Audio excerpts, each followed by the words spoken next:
Well, school is out for the summer, so now Baltimore City is looking for new ways to keep children and teens safely engaged during their break. One person leading these efforts is new Deputy Mayor Dr. Letitia Draza.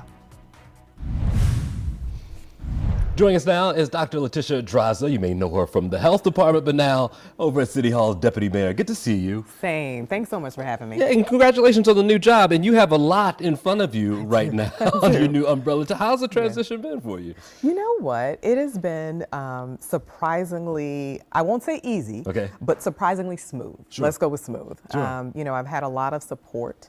Obviously have worked closely with Mayor Scott since he began in the role, and you know, really appreciated his leadership and his direction. Yeah, you jump right in and you jump in with one of the biggest issues I think the city wants to deal with, and that's our young people. Yes. And it's on many different fronts. And so I guess we could just start with youth violence right now. And give me your assessment of where the city stands with getting some of this under control. Yeah, that's a great question. And I think one of the things I do just want to note, right, is that nationally we are seeing a surge in youth violence. When we look more closely at Baltimore, you know, one of the challenges that we have is that this is a city that is still very much affected by what we call redlining, where we've got, you know, racial segregation in our neighborhoods, and we've got neighborhoods that have been traditionally disinvested in. So add that to children who were out of school, socially isolated for a period of time, and the ease of access to guns, as well as just a lack of enough mental health supports, and we are seeing this increase in youth violence.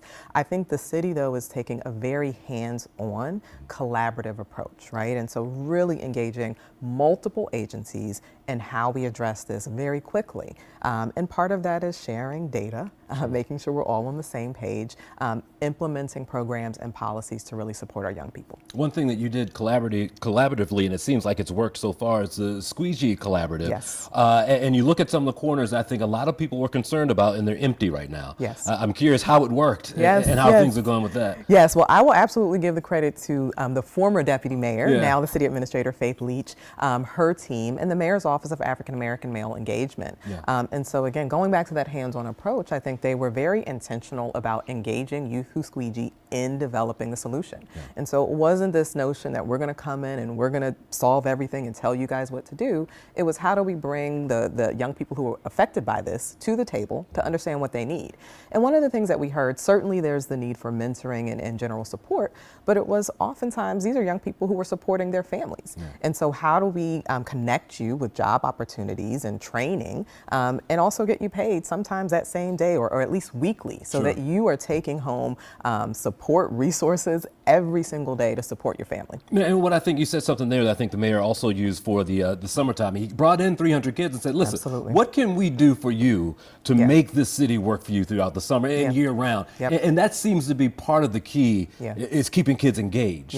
I think it has to be, right? And so, I mean, I think obviously, and I'm a pediatrician, but also a parent, you know, we're quick to say this is what we need to do, or this is what we need to tell young people to do. But if you sit down and really talk to a young person, the ones who are experiencing it and living it, they often have solutions of their own. Like, this is what would actually help me. And we don't do that to adults, right? So why would we do that to our young people? And all the solutions can't rest in City Hall or any other agency. I think we know that, even the police department. And tell me about keeping the community with it all, whether it's your church or the guy down the street or the corner store.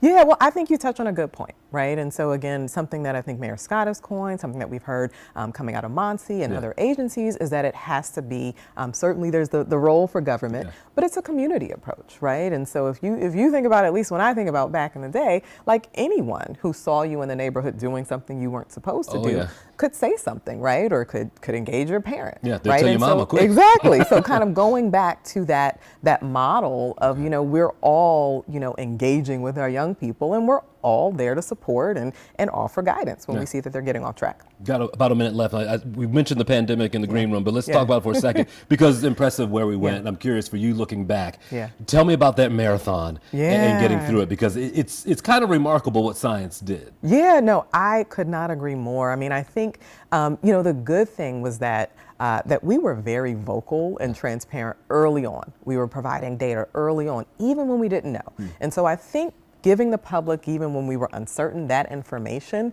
helped us, right? And so we actually held the first press conference, I don't know if folks recall, in February 2020. Wow. So before it was, before we had cases in Maryland, we were already thinking about how do we keep the public informed and engaged, and how do we tell them along the way, like, there is a solution. Sure. It is vaccination, right? And there will be unknowns, but we're walking this path right alongside you. The other really critical piece was that this was a citywide approach. So yes, city leadership was at the table, but we saw our hospitals step up and we saw our community-based organizations step up. Everyone was focused on how we can keep the public safe. Okay, good to be on the other side of it, that's for sure. Concur. Good to see you as well. Good luck in your role. Thank you so much. Take care. Awesome.